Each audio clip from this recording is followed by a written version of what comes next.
Have you ever been hard at something, giving it your all? You've been digging in, you've been doing it, you've been having some success. And then after a while, it starts to wane. The excitement goes away. Or maybe something happened in the process that set you off, that got you off track, that really put a lump, a hump, a bump, an obstacle in your way, and now you're finding it difficult to get back on track. That's what we're talking about tonight. In the process of reversing our diabetes. Hey, I'm Dr. Dwain Woode. If you're new to me, that's Wood with an E. The E stands for endocrinology. Here on the channel, I educate, I empower, and I encourage you to take charge of your health and your life, avoid complications, and go to the next level. And in this year, new year, new you. I'm talking to adults with type 2 diabetes who want to reverse their diabetes, who want to get off of their medication, in fact, who want to put their diabetes in remission. I'm so excited that you are here. I'm glad that you're in this space. That's what we do. If you're new, go ahead and put new in the comments because I'd love to welcome you with a hand clap and some music and let you know that we are excited that you are here. If you're new, or even if you are one of our regulars, if you have questions, go ahead and put those in the chat. Put a Q in front of them because we'd love to get to you and answer those as we move through the rest of the evening. I am now just shy of, let's see, of 48 hours. Just shy of 48 hours. Right now we're about 46 hours, y'all. 45 and a half hours into my fast, into this 72-hour fast that we're doing here on this week. As you know, if you've been following us, we're using fasting. I'm using fasting as that amazing tool that helps to reverse diabetes, and it has all the benefits. We'll talk to those here in just a little bit. But if you've not been watching, if you've not been following, make sure you get over and watch one of our playlists. We have one that's called How to Fast Successfully that goes through all of the things that we've been doing. And as we do here on the channel, I've got my monitors. So I've got my monitors over here we're going to take a look at in just a minute. And right below me, you see that right there. That is my Dexcom Clarity app, which we'll take a look at in just a little while. I do want to hop over and say hello. I do see one of our community members out there. I see Steve. Hey, Steve, how you doing? Welcome, man. Glad that you are here. And for those of you who may be on Instagram or Twitch or LinkedIn or Facebook, welcome to you as well. Glad that you are here hanging out with us in this space. As I said, 48 hours coming up here pretty soon in this week's fast. We're heading to 72 hours in just a little while. We'll be moving into that section. Make sure you join us as we do our review of fasting tomorrow, and then of course catch us for this week in review on Sunday morning at 6 a.m. Central right here on Dwain Woode MD. So let's hop over, and as you know, I always try to do a check-in for fasting. All right, so fasting is what we're talking about tonight. And I want to do a check-in because this is where people find that they will have issues, have some trouble. And there are three phases of the check-in. There are three components that I want to talk about. They are how I'm doing physically, how I'm doing mentally, and how I'm doing emotionally. Because remember, fasting is not just about the physical. It's also a mental and emotional, which we'll address a little bit again as we talk through our discussion for tonight. So physically, how am I feeling? And physically, I'll tell you what the main issue is that a lot of people will talk about when it comes to physical, and then talk about how I'm feeling. And so the main thing that people will talk about in terms of the physical is their energy level. Right? How are they feeling? How are they feeling tired? Are they feeling fatigued? That's the big one. And that often comes as we're making that transition between burning carbohydrates and burning ketones. Remember, that was one of the big things, one of the big reasons why we are using fasting as one of our tools, because we get to that fat burning. And during that fat burning, sometimes people will feel a dip in their energy. The other things that people will feel in terms of physical: lightheadedness, dizziness, sweatiness, and then of course palpitations, feeling like the heart's racing or skipping a beat. All of those sometimes will have to do with blood sugar, particularly if someone is diabetic. As the blood sugar goes down, they may feel that as lightheadedness, dizziness, sweatiness, palpitations, like the heart's racing, skipping a beat. The other thing that happens there is that someone may be dehydrated. And remember, when you're dehydrated, as as the volume in your body goes down, the heart still has to pump the same amount of oxygen. Your tissues still need the same amount of oxygen. So in order to keep fulfilling that requirement, the heart has to speed up, because for each component, each quantity of blood can't carry the same amount, because, right, you're dehydrated. And so the heart has to speed up to deliver to the body, to the rest of the organs, all the oxygen that it needs. And so that's why you will feel that as palpitations. And like I said, particularly as people are dehydrated. I am actually feeling pretty energetic. I'm not feeling tired. I'm not feeling lightheaded. I'm not feeling dizzy.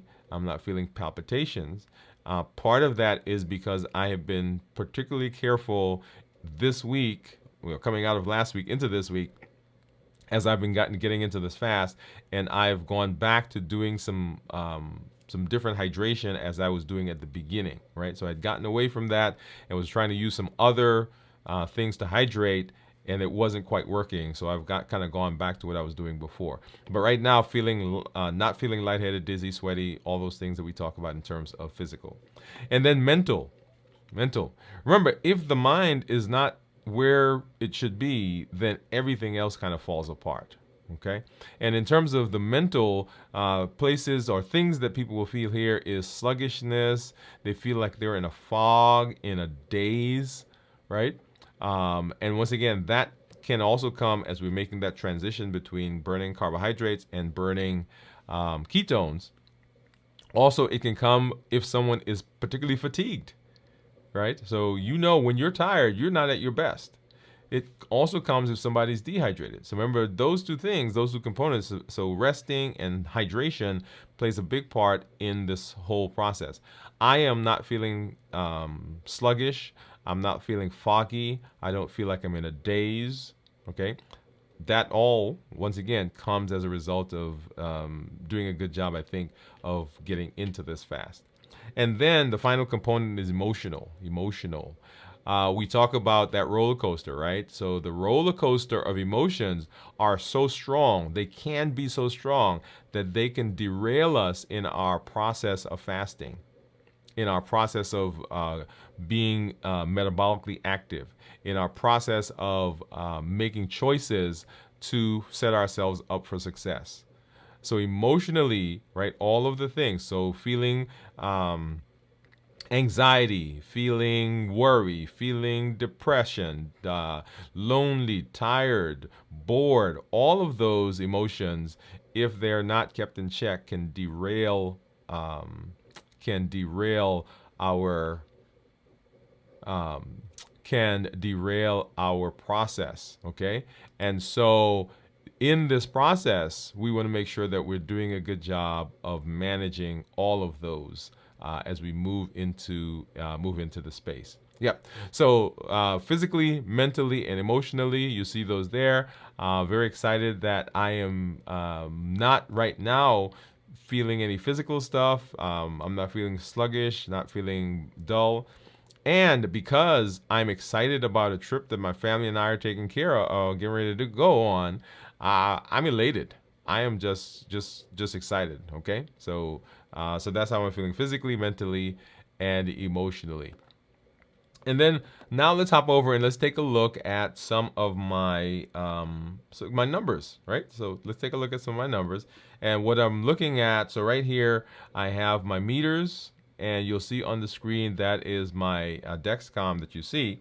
Let's do this. Let's look at the Dexcom, and you see right now my blood sugar is 100 as we are approaching 48 hours, just a couple hours away from that. Blood sugar is 100, and you'll see down at the bottom that's the tracing, that's the graph, and you don't have the numbers on there, and that's a 12-hour graph. Let me see if I can go to 24-hour or maybe a 6-hour. Okay, and we'll take a closer look at this as we look at my actual report. But this is what the Dexcom Clarity Dexcom is saying right now. And if I click over here, you'll see now this is my Libre. And so the Libre says that my blood sugar is now 82, right? Blood sugar is now 82. Okay. And then let's hop over, and I want to take a look at my monitors, which you'll see here, and I have a Keto Mojo, which will give me blood sugar and ketones, and then I have a not freestyle, but I have a Contour, which gives me blood sugar. So let's go ahead now and let's get a strip out of, this is for the Contour. Let's get a strip in there. There we are. Oops.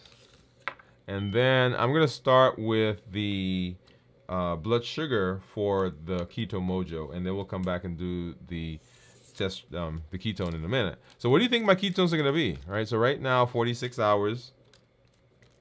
Okay. What do you think my ketones are going to be? So there is my Keto Mojo, Contour, and then back to our bin with our little Lancettes. Let's grab a couple of those out. And so these, let's see, let's do this one. Yeah, how about this? Okay, so here's some Lancettes, and these Lancettes are, let me see if I have a different, oh, here's I have a different color one, and then I have a totally different type of Lancette. Let's do that. Okay, so these Lancettes, these are single-use Lancettes, and you probably can't get a good sense of the colors, but this one is a purple with a white top, and this one is a white with a purple top. Okay, so those are two Lancettes, and they're typically, or these work the same. And then this one is a Lancette that you have to put into a lancing device. And I'll, at some point, maybe get one of those on here so we can take a look at that together. Okay? All right. But right now, I'm going to get rid of this guy and just choose one of these. Put this one over to the side. And so basically, I screw this top part off. And it's spring-loaded so that when I press the lever that's right here, it will pop out and it will give me a stick in my finger, and then we'll get some blood, a drop of blood. So let's go ahead and do this. I'm going to put this up so you can actually see and hear. Boom. Hopefully you heard that. And let's see if we got a good drop of blood. Okay, yeah, there we go.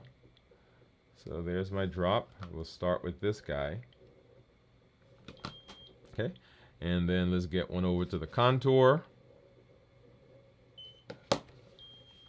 And so 83 is what the Contour says, or the Keto Mojo says I am. And let me move this down a little bit to get rid of that glare. And then 82. So that's pretty close. And then on the screen, you'll see that my my Libre says 80. Okay, my Libre says 80. So let's go ahead, and I'm going to take this out because I want to get my strip in for the ketones before this this blood dries. Let's go ahead and pop that out. Get that in there. And so once again, what do you think it's going to be? That's my ketone, right? What do you think my ketones are going to be? Go ahead and drop that in there. Let me know what you think it is. Okay. And of course, like I always do, I'm not going to let you guys see that.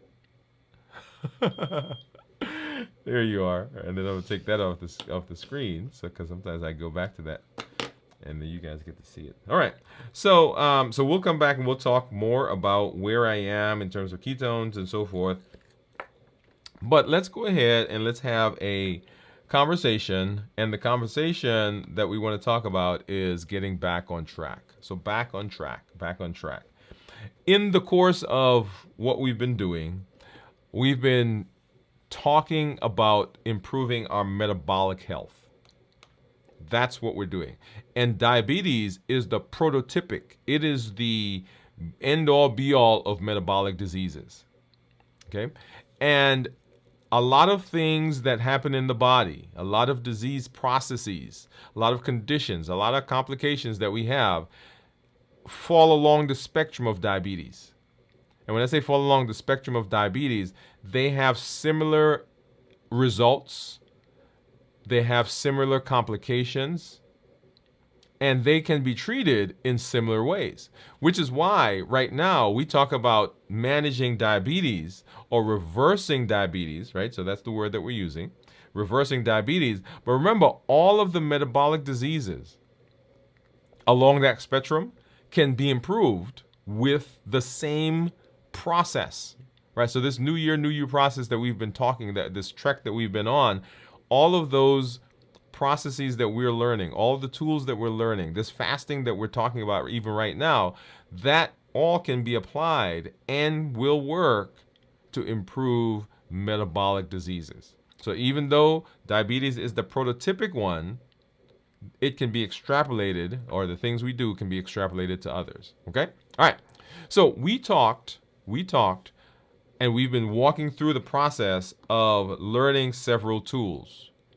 If you remember, one of the tools we learned was we figured out what our why was. We figured out, how fasting. Well, so we've been talking about fasting, how to fast successfully. We've been talking about the HEAT model, habits, emotions, access, and taste. And those are the things that push us in a direction. Those are the triggers that take us off of our eating plan, our meal plan, our desire to succeed metabolically, right? The HEAT model gives us all those triggers. We talked about being emotionally intelligent. And when we talk about emotional intelligence, being mindful comes in right there. Because if I'm emotionally intelligent, I have to be mindful. I have to know where I am. I've got to know what I'm feeling, what others around me are feeling. That's the emotional intelligence. And being able to use that for my benefit, right? Definition of emotional intelligence. And then we learned about how to adjust medication. So there are all these things that we're learning, even some of the challenges that we've had as we've moved through the process, right? So figuring out how to construct a meal, learning and finding someone to mentor, getting our blood work checked, all of the things that we've been walking through, that we've been doing in this new year process, and you have been hitting it hard. You've been grinding. You've been doing the things that you needed to do to get you in a space that sets you up for success, right? Because remember, we're talking about unlimited potential. And you're going along, and you're having some success, and something happens. I don't know about you, but yeah, life happens. Life gets in the way. Or you became ill. Or you messed up once, and it's been 2 months ago, a month ago, last week, and you're still in the process of trying to get back in the saddle, and it hasn't quite worked yet. And the question is always, why do people find it so difficult to get back on track? Why is it so hard? We did it once. We were successful. In fact, if you believe the statistics, that over the course of a year, a large portion of us, a large percentage of us, attempt 1 to 2 diets, right? We change our meal plan. We change the things that we're eating. We start exercising. We get a treadmill. We join, whatever the local gym is. And then it falls away, and we never get back on track. And so the question that we want to answer is, why do people struggle with getting back on track when they, quote unquote, fall off track? And we want to talk about several things, but number one is perfectionism. And it's a perfectionist mindset. People believe that if they can't do it perfectly, it's not worth doing at all. Yeah. So I can't tell you the number of times that I've had someone in the office, and it happens for a lot of different things. And I've said to them, okay, this is what we're going to do. And they go away And for some reason, a component of the things we talk about is not doable. So we say, hey, we're going to get up in the morning, we're going to exercise. Let's say we put a plan together. We're going to exercise, we're going to, change our diet. So these are the things that we're going to eat.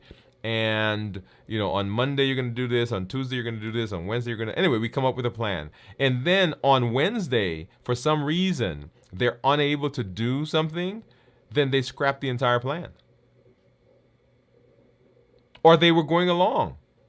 Sunday was great, Monday was great, Tuesday was great, and then Wednesday morning, they overslept. And they're like, oh, this doesn't work. Because they can't do it perfectly, they say, okay, it's not worth doing it all. But this all or nothing mentality makes it hard to recover from setbacks. Because in life, there are very rarely things that are perfect. In fact, well, I was going to say never, but very rarely are things perfect. And if we're waiting for everything to be perfect to get back on track, then we're waiting for a long time. And so people find themselves months, weeks, sometimes years later where they haven't recovered because of something that happened back then, and they're thinking, okay, I've got to do this perfectly, and if I don't have the perfect situation, I can't do it. One of the things that you'll hear me begin saying is that done is better than complete. Sorry, done is better than perfect. I was going to say complete is better than perfect, right? Having something completed, having something done is better than having it perfect. The same idea for those of you who are out there who may be in the content creator world, or you're a musician, or you have a business idea, or you have whatever the idea is that's in you that you're trying to refine until it's perfect. While you're waiting for it to be perfect, it's not out in the world. Right? So perfectionist, the perfectionist mindset. That's one of the reasons that people find it difficult to get back on track. Number 2 is guilt and shame. Yeah, this is a big one. Guilt and shame. So feelings of guilt and shame about measuring up can lead us to self-sabotage. So guilt and shame. This is why I often say to people, if we're going to fast and we have, say, social functions that are going on, there's whatever's going on in the family, make a decision prior to the event. Either I'm going to or I'm not going to. Because if you make the decision in the middle of the event and you decide that you're going to get off your plan, get off your eating plan, you're going to stop fasting, there's going to be guilt, there's going to be shame. I didn't measure up. What's wrong with me? I'm not good enough. So all of those negative things that come into our mind, and they derail us and they keep us in this victim mentality, this victim attitude, and it takes a while to break through that to get back on track. So guilt and shame. So instead of motivating us to improve, these emotions often demotivate us. They make us feel unworthy. They make us feel like we don't deserve it. And it stops us from continuing. So guilt and shame. The other reason people don't get back on track is because of they have a fear of failure. Right? Fear of failure.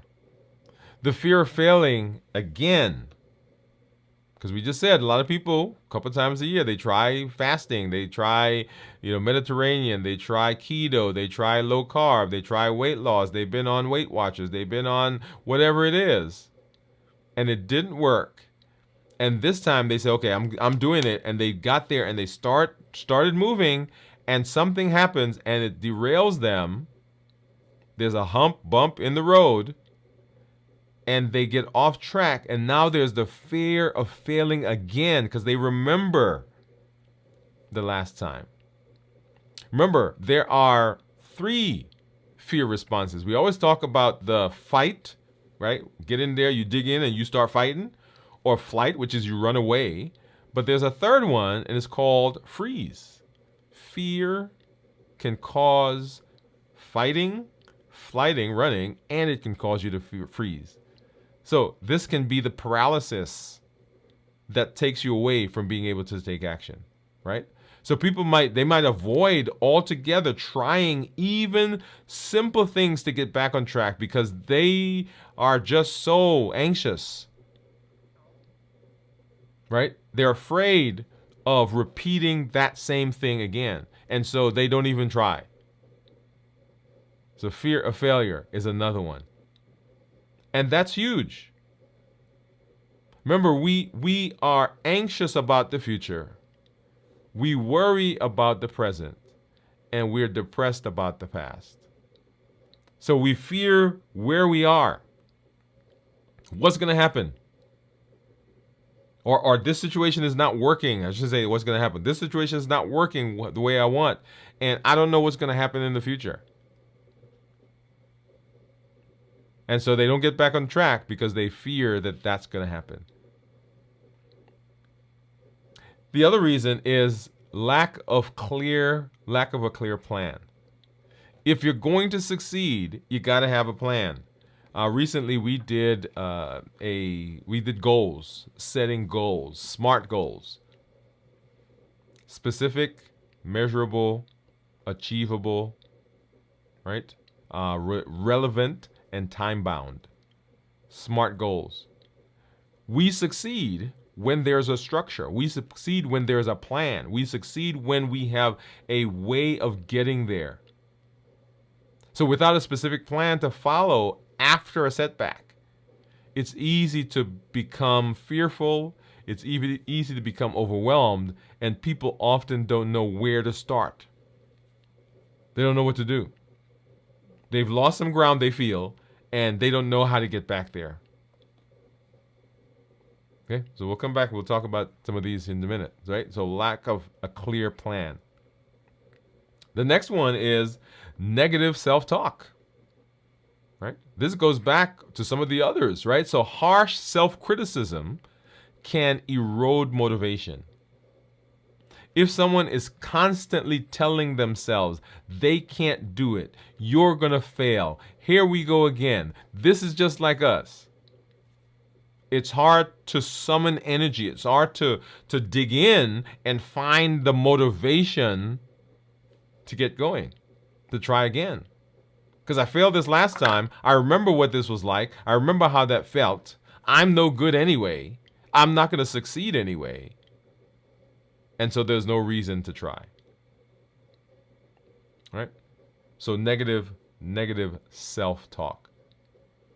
And then loss of momentum. Loss of momentum. So some people feel that because they have had a setback, right, the momentum, the strides, they've been going at a good clip. As a matter of fact, I was listening to someone today talking about their health journey, and they were trying to figure out when to exercise, right? And one of the comments they made, well, I don't want to do it on this day because if I do it this day, I usually have something else going on, and then if I miss it, then it's going to throw me off. Right? So people feel like they've lost momentum after a slip up, right? The loss of progress can be devastating, and it can be demoralizing. And it's easy to say, hey, I've lost some ground. I'm going to just hang out for a while. I'm going to get my bearings back, and then I'll start later. So the momentum that was driving us to succeed has been slowed, and it's hard to restart, right? Because there's that energy that was going through there. The other reason people don't get back on track is that they have unrealistic expectations. Setting goals that are ambitious and unrealistic, or over-ambitious and unrealistic, can lead to frustration. I just mentioned setting SMART goals, right? Are they specific? Are they measurable? Are they achievable? Can it be done? Right? Now there's a place for pushing yourself, for extending yourself. Right? That's not what we're talking about. We're just talking about unrealistic expectations. And so when we don't meet unrealistic expectations, then we get frustrated. Remember, frustration is the result of unrealized expectations.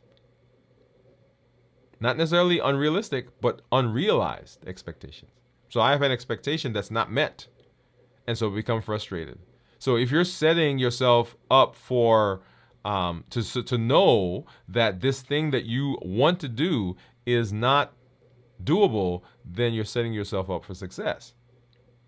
And so people expect in the health field, we expect in the wellness area, we expect in our metabolic disease, we expect perfection, back to the very first one. And so we're setting unrealistic expectations. There are going to be times when you get off track. I don't even have to know you, but I'm telling you, there's going to be a time when you get off track, that something is not going to work the way you expect it. And if you expect it to be perfect all the time, then you're setting yourself up for failure. Well, you're setting yourself up for frustration when the setback occurs. And you may feel, I may feel, that getting back on track is impossible, right? Because the bar is up here and my expectations is already too high. The next one is one that's really, really dear to me, and that is lack of support. Lack of support. You know, here we talk about educating, empowering, and encouraging, and that encouragement comes with the support.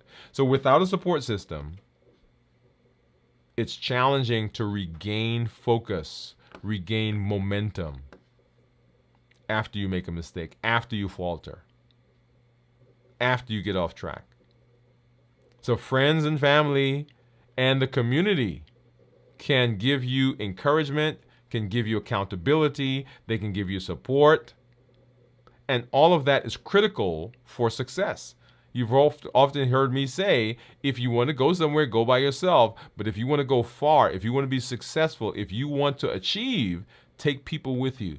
Because the community is amazing in its ability to put wind in your sails, wind beneath your wings when you are faltering.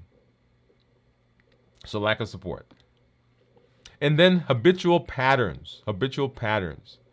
So deeply ingrained patterns, deeply ingrained habits are hard to break. And a setback can trigger us. They can trigger that behavior. And so now we've fallen back into that pattern. And we might fall back into unhealthy routines that are comfortable but counterproductive. Whoa, whoa, whoa, whoa, whoa. Did you hear that? We become comfortable because we're used to that. Even though it was counterproductive, it was our norm. It was our go-to. It was the thing that we did. So those patterns, those habits, they feel comfortable. It's kind of like that path that's worn through the grass, right in the yard. You just fall into it. You drop a ball and the ball goes right into that path. It's comfortable. And so people have these patterns that they've fallen into, and when they fall off track, then guess what? There it is. And then stress can be overwhelming. The things that come at us. In one of our shows, I think it was yesterday, we were doing a check-in, and I was saying that if one thing comes, then we can handle that. If two things come, we can handle it. But when a bunch of things come at the same time, life stressors like work and relationships or health issues, they can be difficult to handle, difficult to manage, difficult to prioritize getting back on track when I'm just keeping my head above water, when I'm just treading water. When the stress is high, it's easy to let healthy habits go. And so people don't get back on track for lots of those reasons. What's your reason for not getting back on track. We'll come back. We'll talk about that here in just a minute. While we'll come back and we'll flesh that out. But let's go ahead and let's take a look at what is going on with my report. Let's see. Let's do this one. Here we go. And so you'll see there that is my Dexcom Clarity report. And let's see, I do have my mouse on. So you see that my average blood sugar is 155. And I'm in target, according to this, 73% of the time. If I change and go to my 90-day, we'll see how that comes up in just a minute.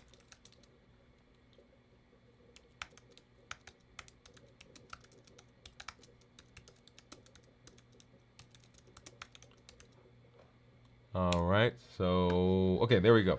So 128 is my 90-day average. You see that I'm in target 87% of the time. My glucose management indicator, which is a surrogate for my A1C, is 6.4. So what that says is if I were to get an A1C right now, then my A1C should approximate 6.4.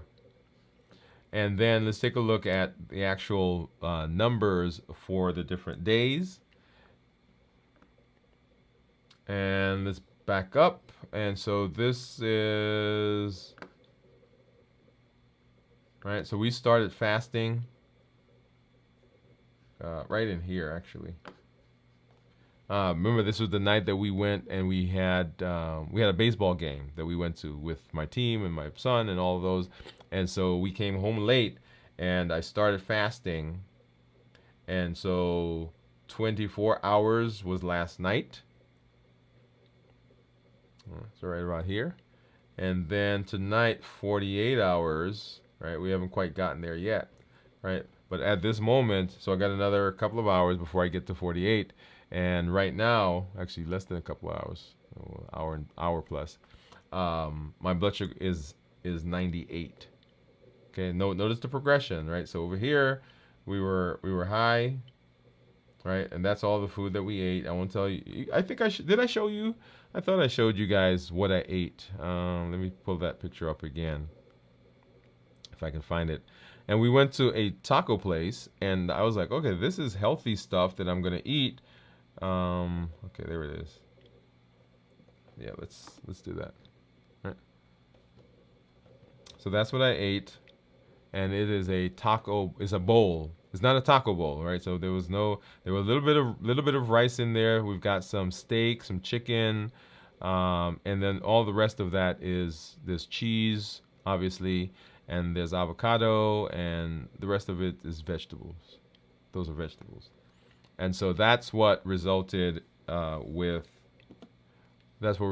in these blood sugars that you're seeing right here. Okay, so we're in the 190s, and then we drop down to the 1-teens at 24 hours, and then 48 hours, or closing in on 48 hours, we're 98. Okay, you guys see that? All right.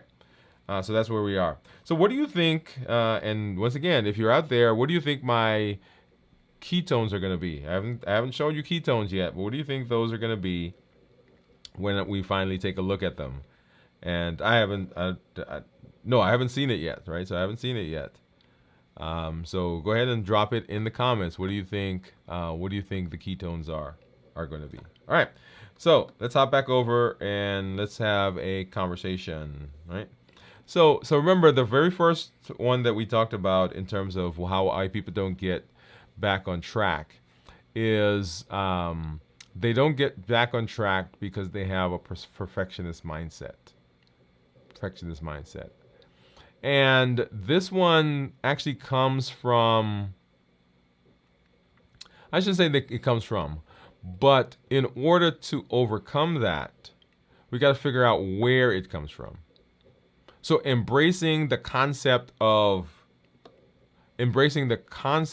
progress over perfection, right?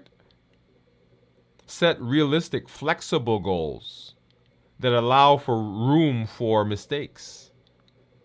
You want to remind yourself that imperfection is a part of the learning process. See it as a challenge, something place to learn, and not as an obstacle to be avoided. And then focus on continuous improvement rather than on flawless execution. Notice that continuous improvement rather than flawless execution. That's where we want to be, right? So people feel like they have to be perfect.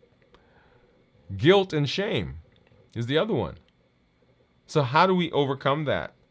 Well, we want to separate our actions from our identity. Often guilt and shame are related to what we see and think about ourselves.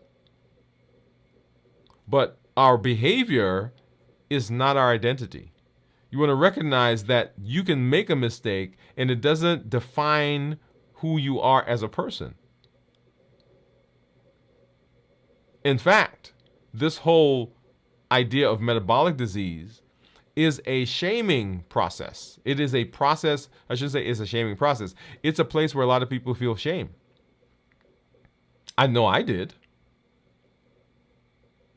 Because if I was strong enough, if I was good enough, if I didn't use buffering behavior, then I wouldn't be in this situation. Notice what happened, right? So there's the shame. So you want to practice forgiveness by acknowledging that the setbacks are going to happen. And then focus on what you can do to move forward. It's happened. It's done. Nothing I can do about it. But what can I do moving forward? And talking to friends, talking to advisors, talking to a coach, talking to a therapist, all of that helps us to unravel some of those things that are in our mind, right? So guilt and shame. Separate yourself from your behavior. The next one is that people fear failure. They have a fear of failure. They have done it in the past. They could see themselves failing again, and they're like, okay, I'm not doing that anymore. So reframe failure as a learning exercise by analyzing what went well and what went wrong. So this is actually a new thing. I shouldn't say new, but this is a process that I've just incorporated into a lot of things I do. For example, we went camping. I think I mentioned that to you guys several weeks ago, and I was in charge of a couple of teams. And normally when we have those meetings, those debrief meetings, I would show up at the meeting and say, okay, guys, let's go ahead and let's talk about the trip, and let's tell me what are the things that we could do better. And so I changed that. So now when I show up, I'm like, okay, tell me some things that we succeeded at. Let's start there. What went well? And what can we do differently? So that's the second question. What went well? So we talk about what went well, how we worked together, how we did this, and how we planned for this, and it executed the way we thought it was going to go. So what went well? And what can we do differently next time? Notice the words I'm using. And set incremental goals to gradually build confidence.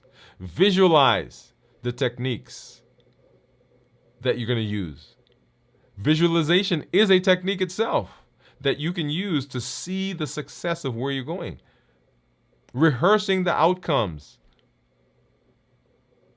in your mind. Yeah? Okay. Fear of failure. And then lack of a clear plan. Lack of a clear plan. Now this one, as I mentioned before, learning to set goals, develop a step-by-step practice, a step-by-step action plan that outlines specific, achievable goals that you can then monitor. Are they measurable? And as you reach them, hey, let's celebrate, right? Use tools like calendars, to-do lists, goal-setting apps, right? Go ahead and watch one of the shows that we did on how to set smart goals on our channel. So have a plan. Those who fail to plan to fail. Have a plan that's going to take you where you need to go, okay? Negative self-talk. Negative self-talk. This is a huge one. This is a big one. Negative self-talk. I can't tell you the number of places where we don't succeed because not other people or other circumstances or things outside of us have derailed us, but we in our heads have derailed ourselves. Often I talk about the inner coach and the inner critic, right? So those two guys that sit on the shoulders, the inner coach and the inner critic. And the inner critic is very quick to pick up on the things that we didn't do well, and it keeps track of that.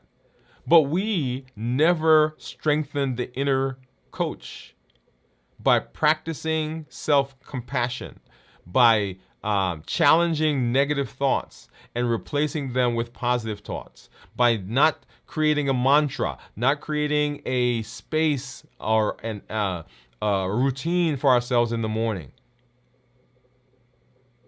All of those things strengthen the inner coach, because the critic's gonna find stuff anyway, and the critic remembers the negative. It remembers where we didn't succeed, but we don't always remember this. So that's why journaling, for example, is so good. I journal on my phone. I've got an app called Day One that I go in and I put stuff in, and I've showed that to you guys before. But yeah, rather than constantly feeding the critic, let's begin feeding the coach. Those times when we succeed, write it down. Gather information that will help you in your growth. Keep a journal where you are writing down on a daily basis the positive things that are going on. Because guess what? You're not going to be able to remember all of them, but you will remember all the negative. But it allows you to get a balanced perspective. Okay? The other thing was we lose momentum, right? Reason people don't get back on track. Losing momentum. So break your goals down into smaller chunks, right? That's what we call it, chunking, right? More manageable steps. And begin doing those small steps. So don't think of where you were when you got off track. Think of, okay, what is a small step that I can do right now?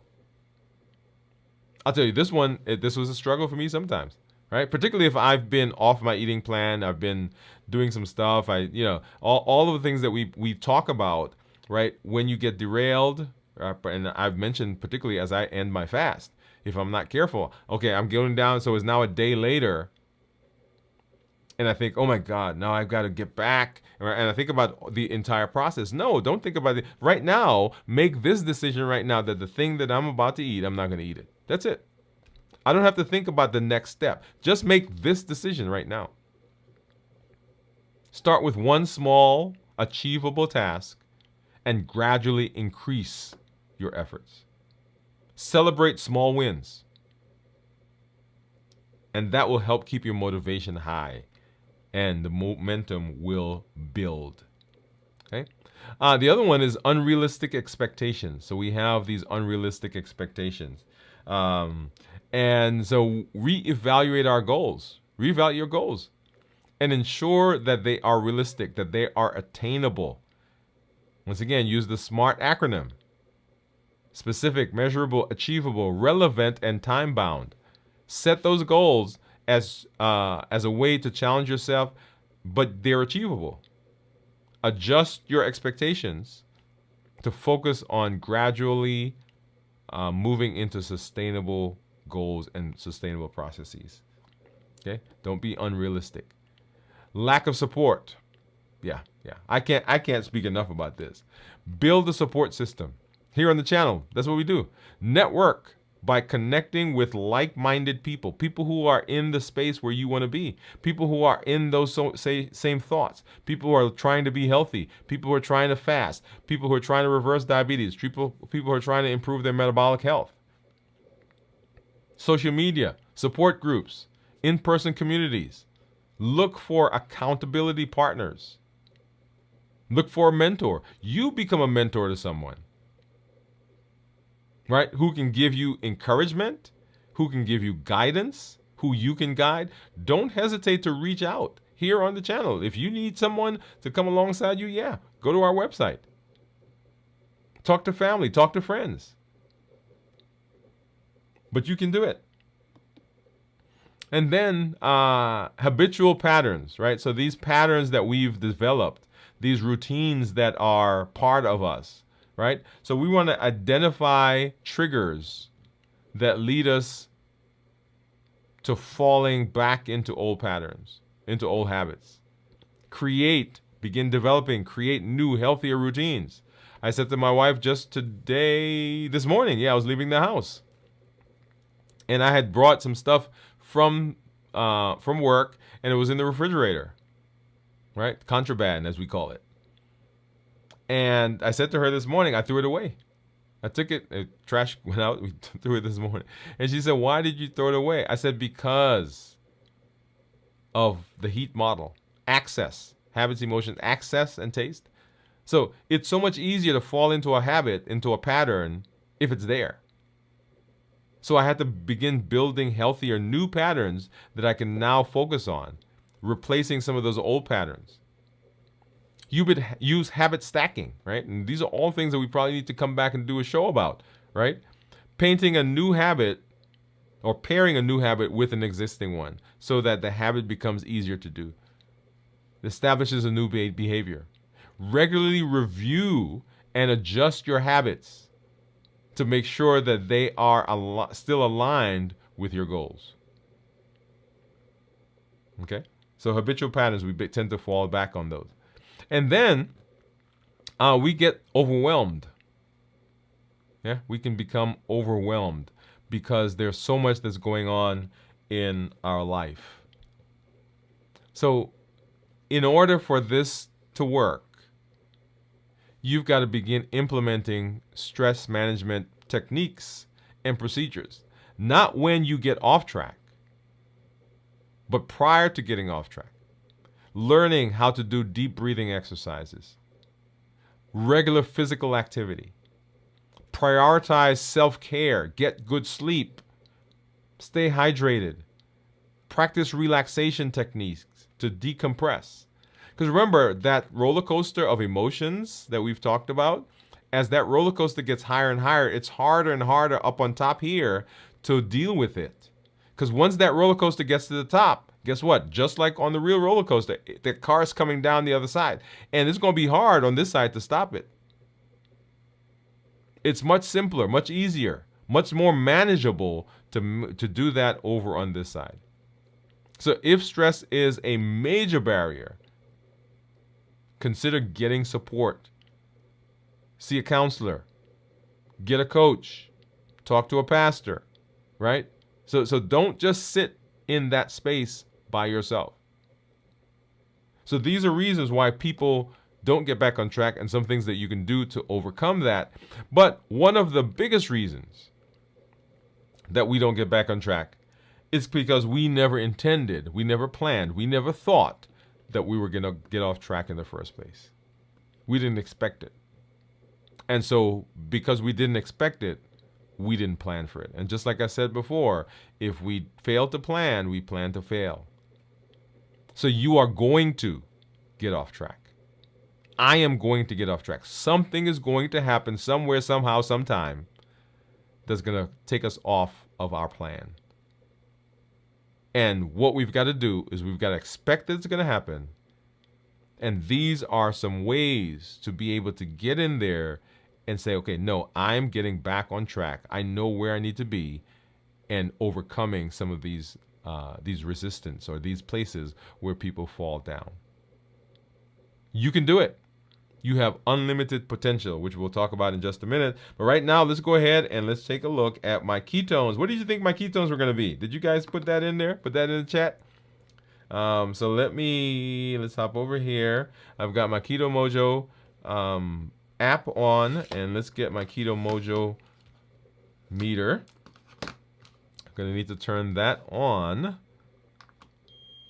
There we go. And then we should see that start to sync here in just a minute. Boom. See that syncing, coming up, scanning, and so we've grabbed it. So what do you think it's going to be? What do you think it's going to be? So 48 hours, right? At the time we did it was 46 hours. So let's see. All right, so blood sugar of 83 and ketones of 0.9. Ketones of 0.9. And so remember, when we talk about ketones that are less than 0.5 are considered normal. 0.5 to 1.5 are considered nutritional ketosis. And then above 1.5 is considered therapeutic ketosis. So right now I'm in nutritional ketosis. And we want, if we're going to do fat burning, if we're going to do, I don't say if we're going to do metabolic health, but if we are fasting, we want fat burning, we want ketones, then we want ketones that are above 0.5. Okay, so that's where we typically want you to be. Awesome. All right. Now, I mentioned before, as we were coming out of our discussion, on the unlimited potential that you have. I share with one of our team members at work that within you, and I'm saying this to you right now, within you, there's the potential to chart your destiny with respect to your health.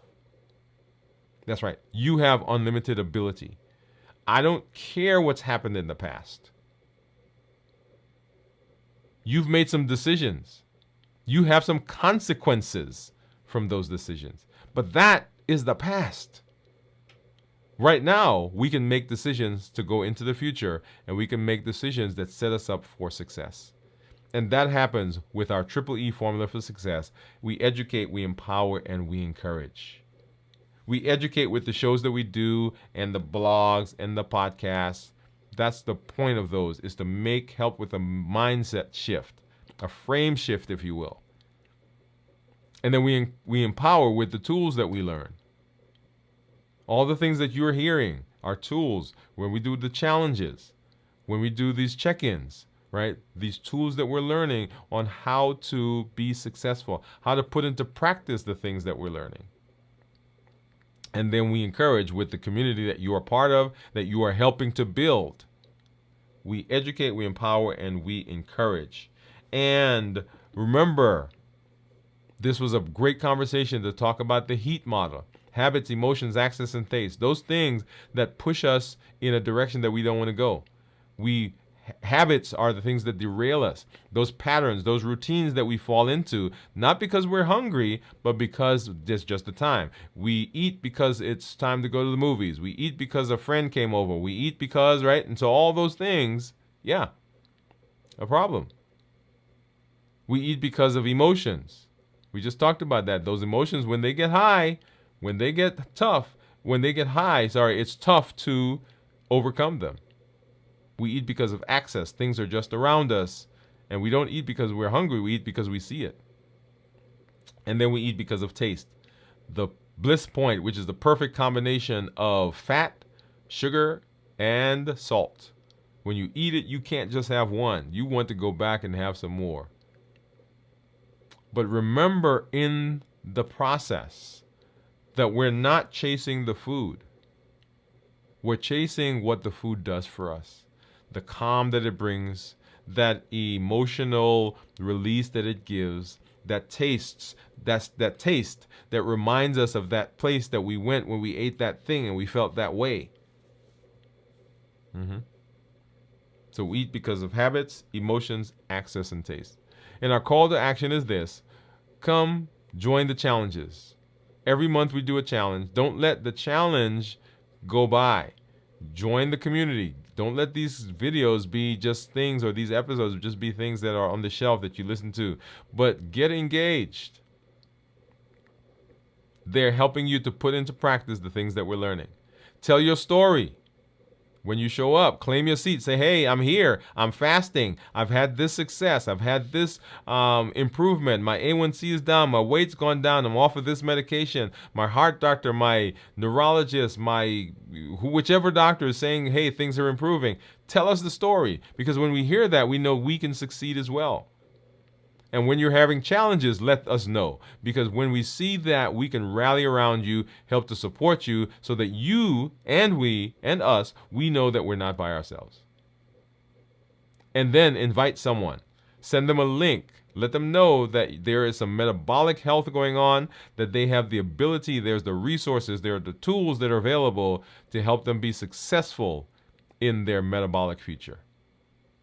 And then remember our pillars for reversing diabetes. Number 1, decrease insulin. Number 2, suppress the appetite. And number 3, reduce sugar. So we're in the process right now of going through the third pillar, which is reducing sugar. And if you've not watched our show from last week, go ahead and make sure you watch that. We're in the third pillar, and we've had actually 2 episodes or 3 episodes now in that process. Make sure that you are joining us for all of that. Hey, I'm excited to be here always with you. As I always say, I love this community. I love the successes that you're having. I love being in this space and sharing and learning with you as we move through this process together. Hey, this is Dr. Dwain Woode. That's Wood with an E. The E stands for endocrinology. Here on the channel, I educate, I empower, and I encourage you to take charge of your health and your life, avoid complications, and go to the next level. And in this year, new you. Hey, we will see you at our check-in tomorrow, right? We will see you for this week in review on Sunday morning at 6 o'clock, and then we'll see you on the show on Monday. Remember, we're going to be away, but we're going to have a special episode for you. Make sure you join us. Good night, everybody.